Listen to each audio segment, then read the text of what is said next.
दो हंसों की कहानी बहुत पुरानी बात है। हिमालय में प्रसिद्ध मानस नाम की झील थी। वहाँ पर कई पशु पक्षियों के साथ एक हंसों का झुंड भी रहता था।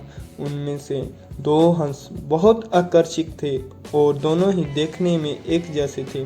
लेकिन उनमें से एक राजा का था और दूसरा सेनापति। का नाम था दृष्टद्युम्न और सेनापति का नाम था सुमुखा। झील का नज़ारा बादलों के बीच में स्वर्ग जैसा प्रतीत होता था।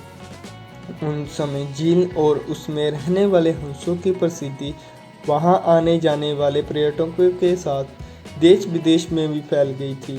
वहां का गुणगान कई कवियों ने अपनी कविताओं में किया, जिससे प्रभावित होकर बनारसी के राजा को वह नज़ारा देखने की इच्छा हुई।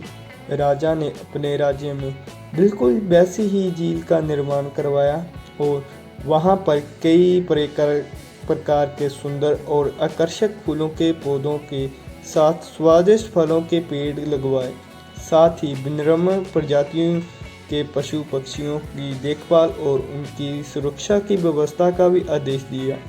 बनारसी का यह सरोवर भी स्वर्ग जैसा सुंदर था, लेकिन राजा के मन में अभी उन दो हंसों को देखने की इच्छा थी जो मानस सरोवर में रहते थे। एक दिन मानस सरोवर के अन्य हंसों ने राजा के सामने बनारसी के सरोवर जाने की इच्छा प्रकट की, लेकिन हंसों का राजा समझदार था। वह जानता था कि अगर वे वहां गए तो राज उन्हें पकड़ कर लेगा। उनसे सभी हंसों को बनारसी जाने से मना किया, लेकिन वो नहीं माने।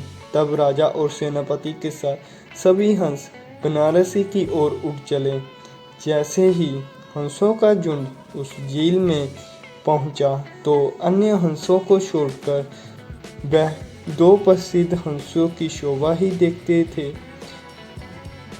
सोने की तरह चमकती उनकी चोंच सोने की तरह ही नजर आने उतने पैर और बादलों में भी सबसे ज़्यादा सफ़ेद उनके पंख हर किसी को अपनी ओर आकर्षित कर रहे थे।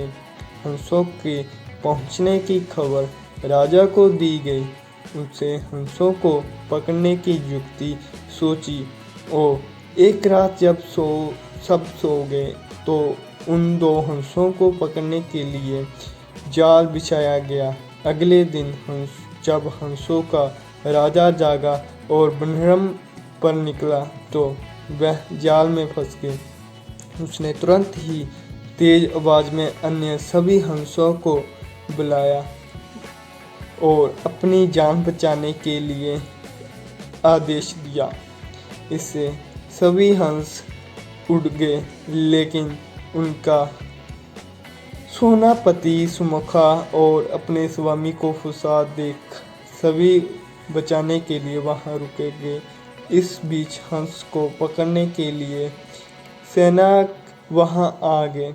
उनसे देखा कि हंसों का राजा जाल में फंसा हुआ है और दूसरा राजा को बचाने के लिए वहां खड़ा हुआ है।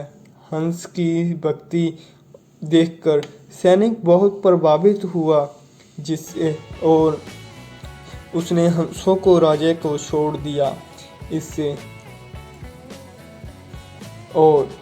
इससे राजा को समझदार होने का साथ साथ दूरदर्शी भी था।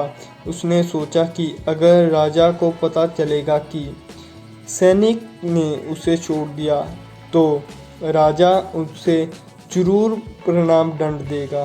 तब उसने सैनिक को कहा कि आप हमें अपने राजा के पास ले चलें।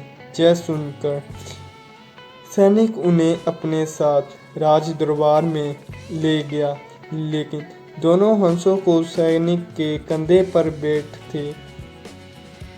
तभी हंसों को सैनिक के कंधे पर बैठा देखकर हर कोई सोच में पड़ गया।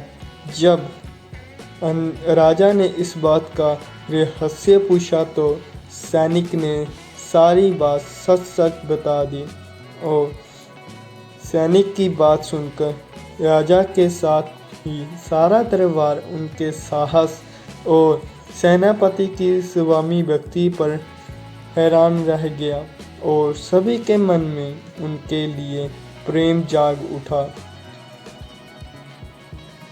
राजा ने सैनिक को माफ कर दिया और दोनों हंसों को आदर के साथ कुछ और दिन ठहरने का निवेदन किया। हंस ने राजा का निवेदन स्वीकार किया और कुछ दिन वहां रुककर वापस मानस सरोवर में आ गए। इस कहानी से हमें यह सीख मिलती है कि किसी भी परिस्थिति में हमें अपनों का साथ नहीं छोड़ना चाहिए। धन्यवाद। अगर आपको ये मेरी कहानी अच्छी लगी हो तो कृपया करके मेरी वीडियो को लाइक करें, शेयर करें और कमेंट में बताएं कि आपको ये मेरी वीडियो कैसी लगी।